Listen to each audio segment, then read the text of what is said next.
Une tentative de meurtre choquante au Royaume-Uni a déclenché une chasse à l'homme internationale qui a duré des années, et tout cela a abouti à la condamnation de la femme qui en était l'auteur. Nous allons décortiquer cette histoire absolument étrange de la façon dont l'américaine Amy Bétraud s'est retrouvée impliquée dans cette affaire. Et nous allons parler avec un avocat pénaliste britannique pour avoir un aperçu de la manière dont des affaires comme celle-ci sont enquêtées et poursuivies.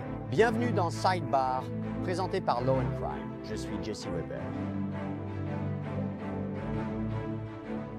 Après des années de cavale lors d'une chasse à l'homme internationale, une Américaine a enfin comparu devant un tribunal au Royaume-Uni, risquant plusieurs décennies de prison. Si vous n'avez pas suivi cette affaire, revenons un peu en arrière. C'est une histoire vraiment folle. Allons-y étape par étape, d'accord? On dirait un film, mais ce n'est pas le cas. On parle d'Amy Bétraud. C'est une femme du Wisconsin qui a un jour publié en ligne qu'elle allait déménager à Londres. Au lieu de commencer une nouvelle vie à l'étranger, elle s'est retrouvée impliquée dans un complot d'assassinat, devenant la cible d'une chasse à l'homme international. Pendant des années, elle a été une fugitive au centre d'une recherche mondiale. Comment en est-elle arrivée là? Discutons-en. Selon la British Broadcasting Corporation, Amy était originaire de West Allis, dans le Wisconsin, et menait une vie assez ordinaire. Elle avait été garde d'animaux, graphiste et l'une des meilleures commerciales pour la billetterie des Milwaukee Brewers, selon LinkedIn. Elle rêvassait à propos de la musique, des voyages et de son envie de déménager à Londres ou en Californie, des rêves qui, étrangement, allaient prendre une tournure très sombre, car vers 2018, Amy a rencontré Mohamed Nazir sur une application de rencontre et a commencé à faire des voyages au Royaume-Uni pour le voir. Nazir et son père, Mohamed Aslam, étaient impliqués dans une violente querelle qui a eu lieu dans ce magasin de vêtements, une bagarre. Et la police a déclaré plus tard que c'était la vengeance qui les consumait. Et Amy est apparemment devenue l'arme qu'ils ont essayé d'utiliser. En septembre 2019, Amy faisait apparemment partie de leur plan. Vous pouvez voir dans cette vidéo de la police des Midlands, le 7 septembre, qu'Amy est déguisée en hijab et attend devant la maison de l'homme que Nazir voulait mort. Et quand il est arrivé, elle a pointé une arme sur son visage, mais miraculeusement, l'arme s'est enrayée. Un miracle. C'est incroyable. Maintenant, au lieu d'abandonner la mission, qu'est-ce qu'Amy fait? Elle revient quelques heures plus tard et tire des coups de feu dans la maison pour bien faire comprendre la peur. Elle envoie apparemment aussi un message glaçant au père de la victime. Selon la police, il disait « Arrête de jouer à cache-cache. Tu as eu de la chance. C'est qui? Ta famille ou toi? Choisis. » Wow!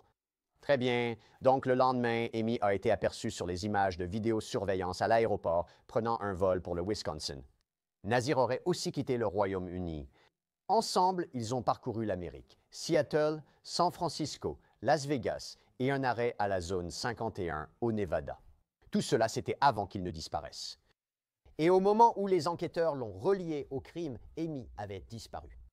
Elle a été fugitive internationale pendant 5 ans. En juin 2024, sa mère a confié au Télégraphe qu'elle suppliait sa fille de se rendre, lui disant qu'elle n'avait nulle part où aller et admettait qu'elle préviendrait la police si Amy venait chez elle.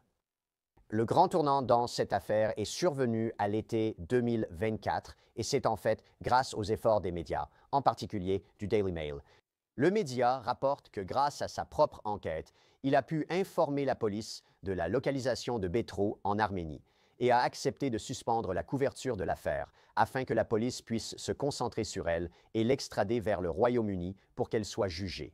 Et d'ailleurs, nous ne nous sommes pas contentés de croire sur parole le Daily Mail. La British Broadcasting Corporation a également rapporté ce que le journal a fait ici. Quand Bétraud a finalement été jugée à Birmingham, pensez-vous qu'elle a été tenue responsable? Pensez-vous qu'elle a assumé ses responsabilités? Non, non. Le Daily Mail indique que son dossier ne contenait que des dénégations malgré des preuves accablantes comme l'acide désoxyribonucléique et des vidéosurveillances. Il y avait un pistolet américain rare que personne au Royaume-Uni n'avait vu auparavant. Passons donc au sujet principal. Mais d'abord, pour m'aider à tout analyser, je veux inviter un invité spécial qui nous rejoint depuis le Royaume-Uni, l'avocat spécialisé en contentieux pénal, Nick Brett. Nick, merci d'être venu sur Sidebar. J'apprécie vraiment. Commençons. Quels sont les principaux critères juridiques lorsqu'on parle d'extrader un citoyen américain vers le Royaume-Uni. Que ce soit depuis les États-Unis, l'Arménie ou n'importe où ailleurs. De quoi parlons-nous exactement? Eh bien, nous avons un accord bilatéral avec les États-Unis depuis de nombreuses années concernant l'extradition, et cela semble fonctionner extrêmement bien.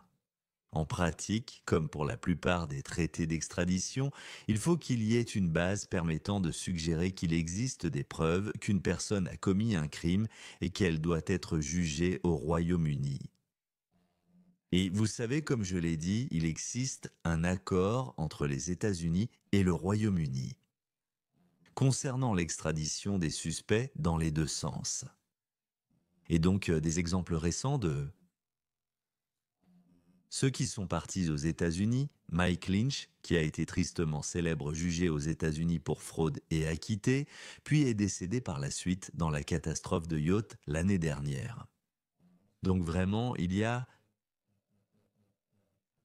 un accord assez efficace entre les États-Unis et le Royaume-Uni concernant le transfert de suspects pour des poursuites pénales. Et pour les autres pays, est-ce que cela est devenu un peu plus difficile, encore une fois, comme nous en parlons avec l'Arménie? Cela dépend vraiment du pays en question. Donc, nous avons un accord avec tous les pays de l'Union européenne concernant l'extradition. Nous avons aussi des traités séparés avec d'autres pays hors de l'Union européenne. Et donc, par exemple, la présence dans certains pays, comme le Pakistan ou l'Arabie saoudite, rendrait plus difficile pour le gouvernement britannique de demander l'extradition de suspects qui se cachent dans ces pays que, par exemple, de venir aller en France et de demander aux Français d'extrader. Et de même avec les États-Unis. Vous avez maintenant toutes ces preuves dans cette affaire. Si cela va devant un tribunal britannique, il s'agit d'acide désoxyribonucléique, de vidéosurveillance et d'une arme à feu étrangère. A. Que pensez-vous de ces preuves? Et B. Existe-t-il des règles spéciales concernant la façon dont ces preuves peuvent être admises et utilisées lors d'un procès? Eh bien, il existe des règles concernant l'admissibilité des preuves au Royaume-Uni. Ainsi, par exemple, les preuves médico-légales doivent être présentées parce que nous avons défini comme un témoin expert. Donc, quelqu'un qui possède l'expérience pertinente pour présenter des preuves et ensuite rédiger des rapports sur son examen. Ainsi, l'acide désoxyribonucléique, par exemple, est fréquemment utilisé dans les procès criminels au Royaume-Uni. L'examen de l'acide désoxyribonucléique est effectué par des experts spécialement formés et expérimentés, qui rédigent ensuite un rapport de leurs conclusions. Parfois, il peut y avoir des doutes quant à l'admissibilité des preuves d'experts, dans la mesure où l'expertise du témoin concerné est contestée. Bien que je ne sois pas au courant qu'il y ait eu de telles contestations dans l'affaire Bétro. En parlant de son affaire, je vais aborder sa défense dans un instant, mais l'une des choses que je me suis demandé, c'est si une défense fondée, disons, sur la contrainte ou la menace pourrait être invoquée, n'est-ce pas? Agissait-elle sous la pression de Nazir ou de son père, ou avait-elle vraiment un sentiment d'autonomie ici, et donc cela ne fonctionnerait pas? L'une ou l'autre de ces défenses, pour certains crimes, y compris le meurtre, devant les tribunaux anglais, c'est une défense notoirement difficile à faire valoir.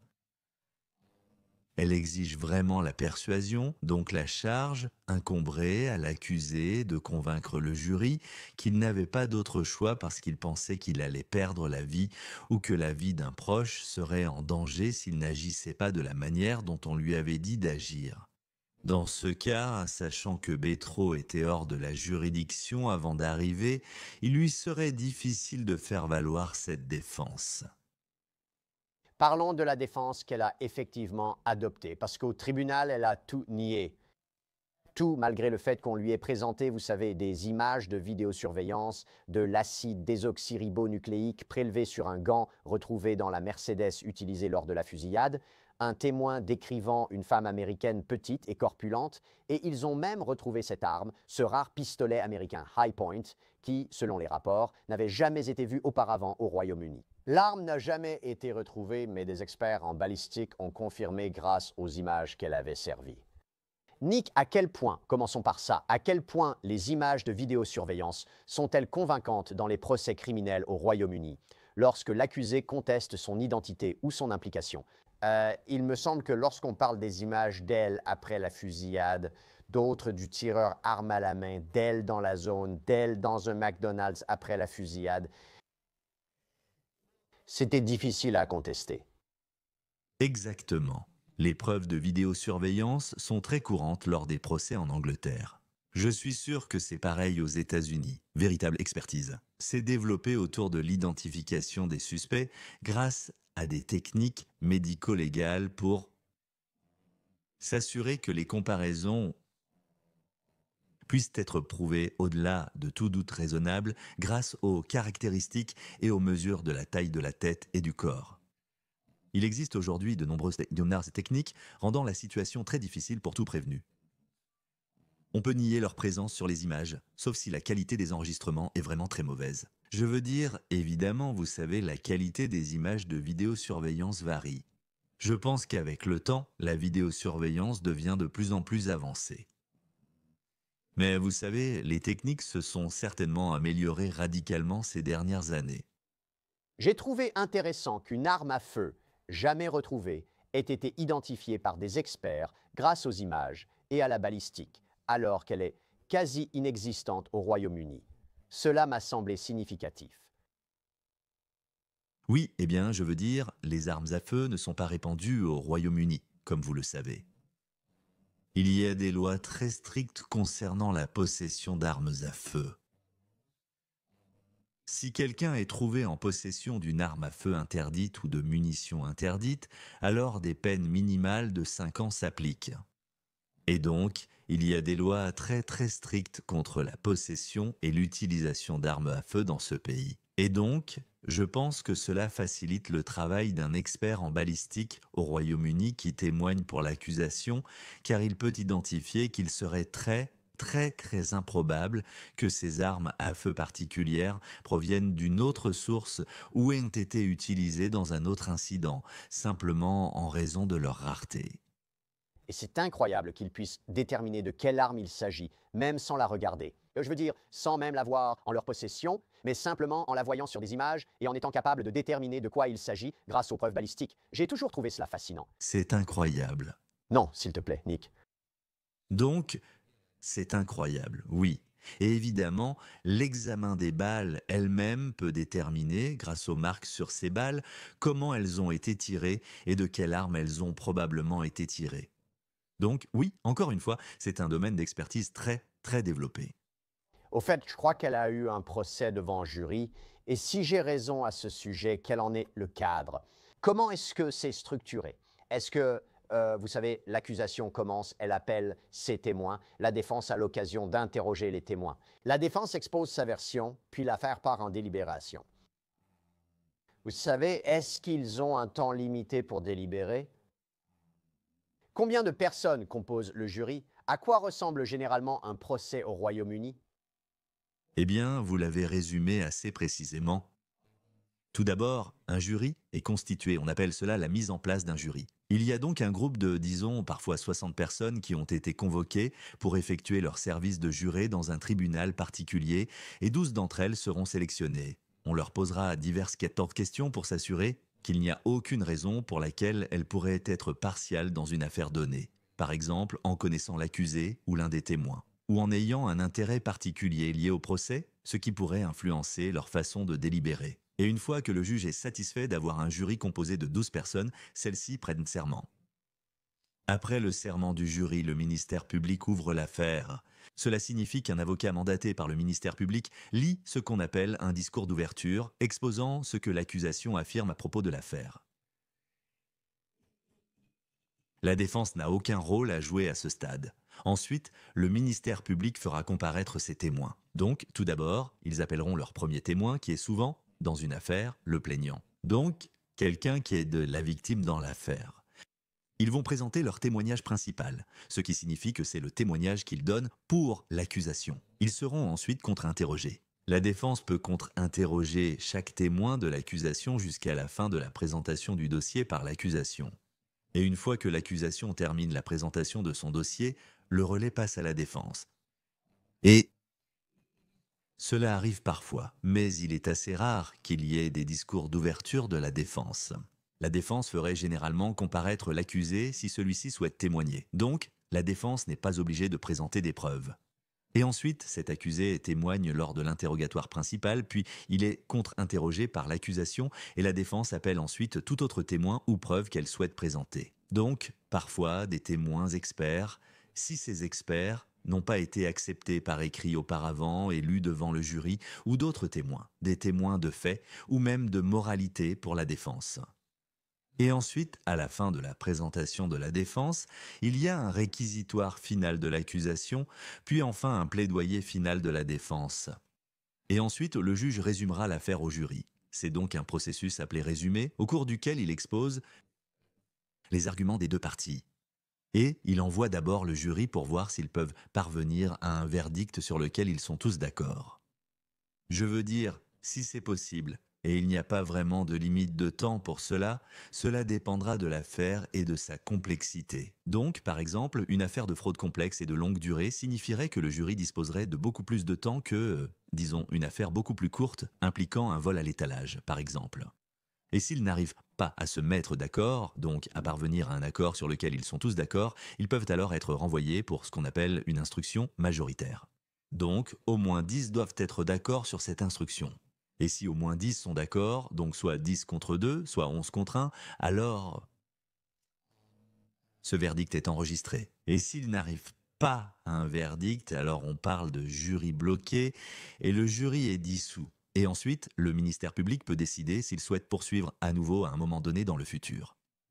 C'est fou. Attends, ils n'ont pas besoin d'être unanimes. Une majorité suffit. Ça marche toujours ainsi? C'est comme, est-ce qu'un juge dit, écoutez, selon la loi, je dois maintenant vous renvoyer pour obtenir simplement une majorité? Un juge peut-il juste dire, si je n'ai pas l'unanimité, c'est fini? Eh bien non, un juge, je veux dire, un juge normalement, sauf circonstances exceptionnelles, normalement, si un jury n'arrive pas à un accord, je veux dire, parfois un jury, enfin, les jurys envoient des notes. Ils peuvent envoyer des notes à un juge. Et parfois, vous savez, il y a des circonstances où le président du jury, donc il y a un président du jury nommé, peut dire qu'il n'y a tout simplement aucune chance que nous puissions jamais nous mettre d'accord parce que nous sommes divisés. Vous pourriez obtenir un verdict ou une condamnation à la majorité. À la majorité, avec au moins 10 voix requises. Minimum de 10. Oui, oui, oui. Minimum des 10, de toute façon. Donc soit en faveur de la condamnation ou de l'acquittement. Intéressant. C'est intéressant. Je ne savais pas ça. D'accord, parlons-en. Donc les jurés ici, ils ont appris beaucoup plus de choses. Ils en ont appris davantage sur la relation de Betro avec Mohamed Nazir. Selon la British Broadcasting Corporation, le duo échangeait des messages et faisait souvent des appels vidéo. Elle a même rendu visite à Nazir plusieurs fois en 2018 et 2019. Et quant à la raison pour laquelle elle aurait accepté de commettre ce meurtre, cette tentative de meurtre, les procureurs ont allégué qu'elle était éprise. Elle était éprise de Nazir. Nick, tu sais, parlons-en. C'était un mobile intéressant dans cette affaire. Très étrange, je veux dire, c'était bien sûr une affaire de complot. Donc, un complot en Angleterre est un accord pour commettre un crime.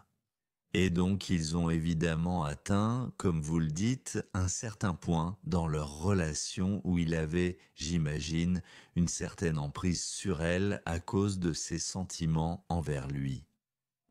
Et, vous savez, il semblerait que ce soit cela qui l'ait poussé à agir comme elle l'a fait. Et le 12 août, après presque 24 heures de délibération, ce jury a condamné Betro pour complot en vue de commettre un meurtre, possession d'un pistolet semi-automatique avec l'intention de provoquer la peur de la violence et importation illégale de munitions. Et le 21 août, elle a été condamnée à 30 ans de prison. Nick, ont-ils pris la bonne décision? Eh bien, j'ai lu les remarques du juge lors de la condamnation et il a pris soin de faire une comparaison avec les directives. Les juges disposent de directives pour les tentatives de meurtre.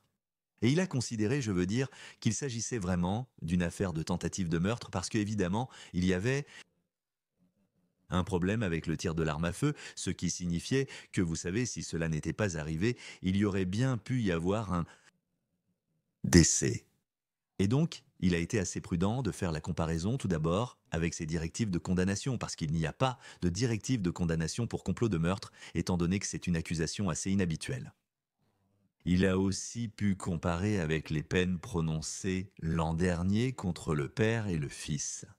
Et ensuite, il a prononcé la peine séparée pour les deux autres infractions liées aux armes à feu. Et donc, le résultat, c'est qu'elle purge une peine de 30 ans. Eh bien, la peine était de 30 ans de prison, dont elle purgera les 2 tiers, soit 20 ans. Tu veux dire un minimum, n'est-ce pas? Ou pourrait-elle théoriquement obtenir purger la totalité des 30 ans? Elle pourrait, normalement, elle serait libérée sous condition après 2 tiers de sa peine. Et donc, cela signifie qu'elle reste soumise à un rappel en cas de récidive pendant cette période supplémentaire de 10 ans. C'est intéressant quand on y pense. Y avait-il des circonstances atténuantes? Je ne sais pas, absence de casier judiciaire, manipulation émotionnelle. Cela aurait-il pu être considéré comme une circonstance atténuante? Il y a souvent des circonstances atténuantes, et je pense qu'il y en avait. Il y avait ce genre de facteurs dans cette affaire. Mais le problème, c'est que le crime est tellement grave que je pense que les circonstances atténuantes personnelles dans des peines de cette nature ont généralement peu d'influence réelle sur le résultat final. Je veux dire, la réduction de peine, oui. C'est-à-dire que si un prévenu plaide coupable à un crime, alors il ou elle a droit à une réduction selon le moment où il ou elle plaide coupable, pouvant aller jusqu'à 30%. Donc, une réduction de la peine qui aurait autrement été imposée après un procès. Avec l'idée que, vous savez, cela fait économiser du temps et de l'argent à l'État s'ils n'ont pas à mener la poursuite jusqu'au bout. Mais pour vous, le verdict du jury a du sens, n'est-ce pas? Puisqu'elle a été condamnée sur la base des preuves qui ont été présentées contre elle? Oui, c'est le cas. Absolument. Oui! Et pourrait-elle faire appel? Elle pourrait faire appel. Si vous souhaitez faire appel de votre condamnation ou de votre peine, vous devez déposer cette demande dans les 28 jours suivant la décision. Votre demande écrite vise à obtenir l'autorisation d'appel, examinée en privé par un juge unique, hors audience publique. Il décide d'accorder ou non l'autorisation. En cas de refus, vous pouvez renouveler la demande devant la cour plénière de 3 juges. S'il accorde l'autorisation de faire appel, l'affaire est alors inscrite pour une audience devant 3 juges à la cour d'appel, qui siège ici au Royal Courts of Justice à Londres. Et il déciderait alors sur la question de la condamnation si dans toutes les circonstances cette condamnation était sûre ou non. Et sur la question de la peine, s'il s'agissait ou non d'une peine manifestement excessive. C'était intéressant que vous évoquiez la peine en lien avec votre précédente conversation. La sévérité des lois sur les armes à feu dans votre juridiction, n'est-ce pas? L'idée de posséder un pistolet semi-automatique avec l'intention de provoquer la peur de la violence ou d'importer illégalement des munitions. Le juge s'est référé à ces crimes très graves pour aider à déterminer quelle devrait être la peine appropriée dans cette affaire, en examinant la conspiration en vue de commettre un meurtre. Ce sont des accusations extrêmement graves, n'est-ce pas? L'idée de la munition et de la possession de l'arme. C'est exact. Vous verrez qu'il a imposé des peines concomitantes pour les deuxième et troisième chefs d'accusation. Ce que cela signifie, des peines concomitantes, c'est qu'elles sont en fait purgées en même temps. Il aurait donc pris en compte ce qu'on appelle le principe de totalité. Il aurait donc pris en compte quelle était la peine globale qu'il a prononcée, proportionnée à la criminalité globale dans l'affaire. Et il a estimé que la peine de 30 ans était celle qu'il convenait de prononcer dans les circonstances. Eh bien, après la condamnation de Betro, l'inspecteur en chef Alastair Orenkis de la police des West Midlands a déclaré à la British Broadcasting Corporation: c'est une affaire unique qui a nécessité un énorme travail pour retracer les déplacements de Betro depuis son arrivée au Royaume-Uni, sa tentative ratée de tuer un homme par balle, puis son départ du Royaume-Uni. C'est par chance que sa tentative de tuer sa cible a échoué grâce à l'enrayement de son arme. Un travail remarquable a permis de reconstituer en détail ses activités au Royaume-Uni. Nous collaborons étroitement avec le gouvernement américain, la National Crime Agency, le FBI, le Crown Prosecution Service et la police du Derbyshire pour ramener Betro au Royaume-Uni et le juger. Tu sais, Nick, ça résume bien la situation. C'est un crime unique.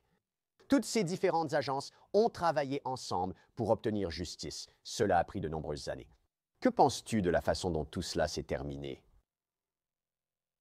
Je pense que la National Crime Agency aurait été impliquée dans le processus d'extradition, qui me semble avoir été long et compliqué car elle était en détention en Arménie pendant près d'un an ou environ 6 mois. Donc, tu sais, il y a eu sans aucun doute une coordination, comme c'est souvent le cas, lorsqu'un crime aussi grave a été commis. Les ressources policières ont tendance à être, tu sais, correctement concentrées pour s'assurer que, lorsqu'il y a un risque pour des vies de cette manière et qu'il s'agit d'armes à feu, une attention appropriée est accordée pour garantir que tout cela, les coupables soient traduits en justice. Et bien sûr, tu sais, il y a eu une affaire précédente impliquant le père et le fils l'année dernière, qui ont tous deux reçu des peines de prison assez lourdes. Quelle aventure! Merci beaucoup Nick d'être venu, j'apprécie.